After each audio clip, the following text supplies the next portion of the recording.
আ- এটা তো এটা তো আমি বলবো এটা আইসিসির থেকে আপনারাও শোনেননি, হ্যাঁ, বা বিসিবির থেকেও শোনেননি, এটা অ্যাজাম্পশন চলছে। এখন আইসিসির থেকে এখন পর্যন্ত আমরা কিছু পাইনি। বলে একজনকে দিচ্ছি, সবাই সাথে কথা, বাট আজকে প্রথমবার ভেরি ফ্রুটফুল মিটিং হয়েছে। তো সেই জন্যে 3টার থেকে এখন বাজে কয়টা, 7টা বোধহয়। হ্যাঁ, হ্যাঁ, তো এইখানে যেটা প্রথমে হয়েছে যে আমাদের প্রেসিডেন্ট সাহেব নিজে একটা প্রেজেন্টেশন দিয়েছেন, ওনার এক্সপিরিয়েন্স যা আছে পুরোটা ইয়ে করে। উনি 3-4টা প্রোগ্রাম আমরা অলরেডি কিক অফ করে দিয়েছি। যে প্রোগ্রামগুলি ওনার হেডিং নাম হচ্ছে যে protect the spirit of the game, high performance for everyone, connect and grow, transparency and good governance in all area. যেটা আমরা দেখি যে ক্রিকেট বোর্ডের অনেক সময় অনেক ব্যাপারে কমপ্লেক্স, আমরা ফুল এফোর্ট দিচ্ছি যে ট্রান্সপারেন্সি যাতে, আমাদের প্রেসিডেন্ট সাহেবের ইয়েটা হচ্ছে যে transparency has to be highest quality. দ্বিতীয় কথাটা হচ্ছে যে বাই 30th জুন, হ্যাঁ, উনি সব ডিপার্টমেন্টের চেয়ারম্যানদের বলেছেন যে আমাদেরও একটা করে উনি প্রেজেন্টেশন দিতে, যে এভরি ডিপার্টমেন্টের যা শর্টকামিংস আছে, যেভাবে রিস্ট্রাকচার করতে হবে সেটার উপর বেসিক্যালি মেনলি আমরা আজকে এমফাসিস যেটা হবে ওনার কথা মতো, যে মেনলি ডিসেন্ট্রালাইজেশন, যে ঢাকার থেকে ক্রিকেট খেলাটা আমরা অনেক দিন ধরে বলতেছি, সেজন্য আমরা পাইলট প্রজেক্ট হিসাবে রাজশাহী অ্যান্ড চিটাগং, ঢাকা, মানে রাজশাহী অ্যান্ড দুটো পাইলট প্রজেক্ট হিসাবে আমরা অ্যাকচুয়ালি এটাকে ইমিডিয়েটলি কিক অফ করা হবে। রাজশাহী নর্থ বেঙ্গলে একটা হবে, ক্রিকেট বোর্ডের ওইখানে অফিস বানিয়ে ডিসেন্ট্রালাইজেশন করে দেবে, যেটা আমাদের অনেক দিনের তো এতদিন পরে মনে হয় স্বপ্ন সত্যি হবে। সো এইটা এই mainly decentralization, development of coaches, umpire, curators through development program, এটা স্টার্ট হচ্ছে ট্যালেন্ট হান্ট প্রোগ্রামের মাধ্যমে। তারপরে আপনারা তো কালকে জানেন যে আমরা অ্যাপয়েন্টমেন্ট অফ সিএফও অলরেডি আমরা কাগজে দিয়ে দিচ্ছি, একটা সিএফও অ্যাপয়েন্টমেন্ট করার জন্যে হোপফুলি আফটার ঈদ আমরা হয়তো তাদের ইন্টারভিউ নিতে পারব। We will engage a HR consultant to review the HR restructuring of Bangladesh Cricket Board. আমরা যদি এখন এই বাংলাদেশ ক্রিকেট বোর্ড অর্গানাইজেশনকে আমরা মনে করছে, কারেন্ট প্রেসিডেন্ট মনে করছে ওয়ার্ল্ড ক্লাস, ওই সব লেভেলে যেতে হলে আমাদের HR মানে রিস্ট্রাকচার করতে হবে ক্রিকেট বোর্ড। তারপরে জিনিসটা হচ্ছে যে আম্পায়ার ডেভেলপমেন্ট প্রোগ্রাম আমরা শুরু করছি অলরেডি, অ্যান্ড ডিজিটাইজেশন করব। BCL শিফট করে দেওয়া হয়েছে সেপ্টেম্বরে। আর কিউরেটর কোর্স আপনার টবি লামসেন্ডেন বলে এক ভদ্রলোক আছে, উনি হেড কিউরেটর দুবাই, তারপরে লর্ডস, অনেক জায়গায় ছিলেন, তাকে দিয়ে আমরা একটা কিউরেটর কোর্স করা হচ্ছে। TOBYLUMSDEN, ঠিক আছে, ওকে, প্রোনাউন্সিয়েশনটা দেখে নিও। আচ্ছা, সেকেন্ড থিং হচ্ছে যেটা তিনটা ভেরি ইম্পর্টেন্ট ডিসিশন নেওয়া হয়েছে, যে আমরা we will give you this sheet, যেখানে আমাদের ক্রিকেট বোর্ডের রেভিনিউ, BPL-এ যে রেভিনিউ এসছে ক্রিকেট সেল অ্যান্ড এক্সপেন্ডিচার হয়ে নেট কত হয়েছে এটার হিসাবটা আছে একদম পারফেক্টলি। আমি একটু পড়ে শোনাই। রেভিনিউ ফ্রম টিকিট সেল হচ্ছে 12,34,00,900 টাকা। আমাদের এক্সপেন্ডিচার 11th বিপিএলে হয়েছে এক্সপেন্ডিচার অফ টিকিট সেল করার জন্যে যেটা হয়েছে ticket system development charges, VAT on ticket sell and ticket sale revenue share আমরা করেছি ফার্স্ট, সেকেন্ড, থার্ড, ফোর্থ টিমের সাথে 55 লাখ টাকা, আর less ticket sale revenue share যেটা 45 লাখ টাকা 5, 6, 7 নম্বর টিমের সাথে। তাতে আমাদের টোটাল টিকিট সেল থেকে এসছে অ্যাকচুয়ালি নেট 3,35,00,000 টাকা। এটা আপনাদের আমরা দিয়ে দিব। এর মধ্যে আরেকটা ডেভেলপমেন্ট যেটা আমরা এখন সব বিপিএল টিমকে লেখা হয়েছিল আমাদের কয়দিন হয়েছে, তাদের থেকে আমরা জানতে চেয়েছি যে তাদের ডিউ পেমেন্ট কার কত আছে। আমরা কোনো টাকা রিলিজ করব না আনটিল তারা একেবারে, যেটা আমরা ভেরিফাই করব উইথ প্লেয়ার্স, এটা অলরেডি চলমান। এইখান থেকে যেটা বার হয়ে এসছে যে বরিশাল হ্যাজ নো পেন্ডিং, আর রংপুরও ঈদের আগে দেয়ার অল্প কিছু আছে, রংপুরও কিন্তু ক্লিয়ার করে দিচ্ছে। হ্যাঁ, ওরা ক্লিয়ার করে তারপরে আমাদের পেমেন্টটা দিব। কিন্তু বাকি সব টিম তাদের ডিউ আছে। রাজশাহী তো আছেই, সাথে ঢাকা, খুলনা, চিটাগং এদের সাথে।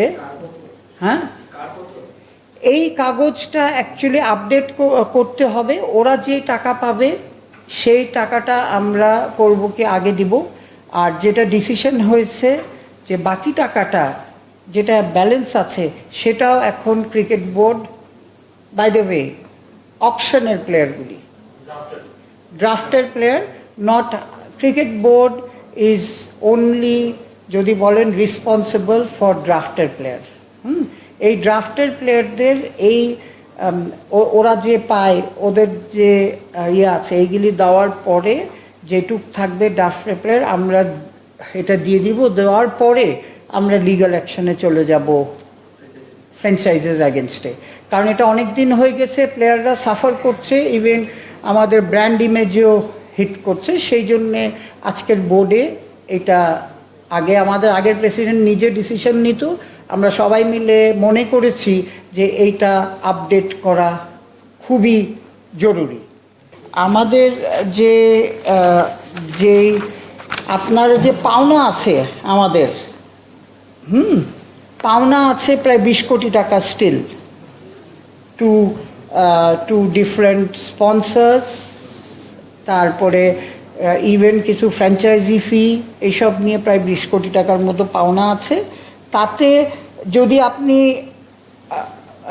প্লাস মাইনাস করেন তাহলে আমাদের 75 লাখ টাকা প্রফিট হবে উইথ বিপিএল।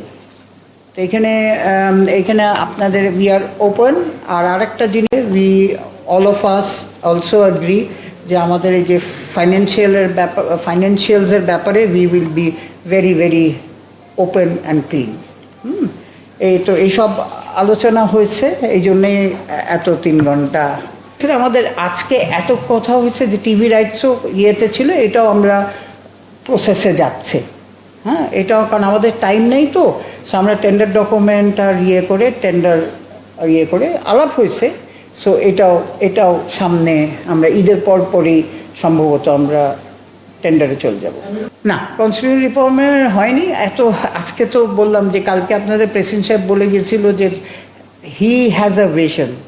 সো সেই ভিশনটা মেটেরিয়ালাইজ করার জন্যে উনি নিজে হাতে একটা প্রেজেন্টেশন বানিয়ে আজকে আমাদের সাথে আলাপ করেছে, and we will work on it আরও ডিটেলে সুন। প্রথমে দরকার হলে আমরা প্রেস রিলিজে দিয়ে দিব, ঠিক আছে? প্রথম পারফরমেন্স দেখেছি যে আমাদের এই প্রেসিডেন্ট নিজে প্রেজেন্টেশন দিল, এটা আগে দেখিনি। প্লাস যেটা হয়েছে যে ওনার এটা এই কম সময়ের মধ্যে আমরা বুঝে গেলাম যে উনি যে এই আফগানিস্তান বলেন, নানান জায়গায় বলেন, উজবেকিস্তান, নানান জায়গায় যে উনি কাজ করেছেন সেই এন্টায়ার ইনপুট উনি দিতে চাচ্ছে। হ্যাঁ, সো এখন আমাদের হবে কি, যেহেতু ঈদের বন্ধ হয়ে যাচ্ছে, ঈদের পরে হয়তো উনি প্রতি ডিপার্টমেন্টের সাথে, হয়তো না, উনি প্রতি ডিপার্টমেন্টের সাথে বসে বসে বসে বসে বসে ওনার এক্সপিরিয়েন্স, আমাদের এক্সপিরিয়েন্স নিয়ে যেসব কাজ বন্ধ হয়েছিল সেইগুলি আমরা আবার চালু করব পূর্ণ উদ্যমে। বলো, নেক্সট বিপিএল এর যেটা কথা হচ্ছে যে আমরা নেক্সট বিপিএল যখন হবে, টিমসে কেন যা টিম সিলেকশন এটা তো শেষ হয়ে গেছে, নতুন করে লং টার্মে দেওয়ার সময় we have to be very very very very careful. আর আপনি জানেন আমাদের এটার মধ্যে বিগেস্ট সমস্যা হচ্ছে আমরা রাজশাহী অনেকের থেকে আমরা ব্যাংক গ্যারেন্টিটা নেইনি। কথাটা বুঝছেন? দিস ওয়াজ যেহেতু আমাদের প্রেসিডেন্ট সাহেব নিজে হ্যান্ডেল করেছিল, আপনারা সবাই জানেন উনি নিজে হ্যান্ডেল করেছে, আমাদের ফর্মার প্রেসিডেন্ট নিজে হ্যান্ডেল করেছিল, ওনার আইডিয়ার মাধ্যমে উনি এটা হয়তো নেয়নি। সেইটার ব্যাপারে সেই সব ব্যাপার আমরা দেখে সামনে মেন কনসেন্ট্রেশন থাকবে যাতে আস্তে আস্তে আস্তে আমাদের বিপিএল এর ইমেজটাকে আপগ্রেড করতে হবে। না না, নতুন টিম আসবে তো, এখানে তো আর নতুন টিম আসবে না। না, এখন তো আমাদের বিপিএল এর সময়টা তো আছেই, ওই সময়টা একটা উইন্ডো আছে। এখন জিনিসটা হচ্ছে সব কিছু করে করে আমরা এখন মানে ওইটা করার ডেটটা হবে না, কিন্তু পলিসিগতভাবে আমরা এখন যেটা হচ্ছে পলিসিগুলি ঠিক করে ফেলবো। ওইখান থেকে স্টার্ট হয় ফার্স্ট বিসিএল, ফার্স্ট টুর্নামেন্ট হবে এবং সেকেন্ড বিসিএল আবার আমরা নেক্সট ইয়ারে চলবো। মানে কথাটা বলছেন যে প্রতি বছরটা একটা হওয়ার কথা। হ্যাঁ, সো এবার বিসিএল যেহেতু এখন এই যে বৃষ্টি টিষ্টি শুরু হয়ে গেছে, এটা হবে না, তো সুতরাং এটা আমরা সেপ্টেম্বরে ফার্স্ট টুর্নামেন্ট হিসাবে আপনারা দেখবেন। তারপর আবার 25-এ আর একটা বিসিএল দেখবেন। যদি সবার থেকে টাকা না পাই, হ্যাঁ, তাহলে ডেফিনেটলি অল অবজেক্ট ছিল যদি টাকা না পাই। হ্যাঁ, আমি আবার রিপিট করছি, যদি ওই টাকাটা ডিউ আছে, ওই টাকাটা এখন আমরা চাবো। হ্যাঁ, এই টাকা পাওয়ার পরে আমরা তখন মানে হিসাবটা হচ্ছে যে সব পেলে আমরা 75 লাখ টাকা প্রফিট থাকবে। সেটা তো আপনার আগের প্রেসিডেন্টকে বলতে হবে। হ্যাঁ, সেটা আমি কমেন্ট করতে পারবো না, কিন্তু কথাটা হচ্ছে যে এইটা হচ্ছে রিয়েলিস্টিক। আমরা তো অনেক শুনছি 15 কোটি 10 কোটি এইসব, এটা হচ্ছে রিয়েল, যেটা আপনাদের আমরা আজকে প্রিন্টেড কপি দিয়ে দিব। হ্যাঁ, যাতে আপনারা এটা ক্লিয়ার। এখন থেকে আমরা যেটা ডিসাইড করি, এই প্রেসিডেন্ট দিয়েছে এইসব, we have to be very very clear মানে সবার কাছে। না না না, ইলেকশনের ব্যাপারে কোনো এখন কথাটা হচ্ছে যে এক একজন এক এক কমিটি বলেন, এক এক প্রেসিডেন্টের বলেন, এক এক রকম স্ট্র্যাটেজি থাকতে পারে। আমি তো এটার আপনাকে আনসার করতে পারবো না। কারেন্ট প্রেসিডেন্টের ইচ্ছা যে উনি যেইভাবে দেখে এসছে আইসিসিতে, এরকম দের ইজ নাথিং হাইডিং, এখানে হাইড করার কিছু নাই।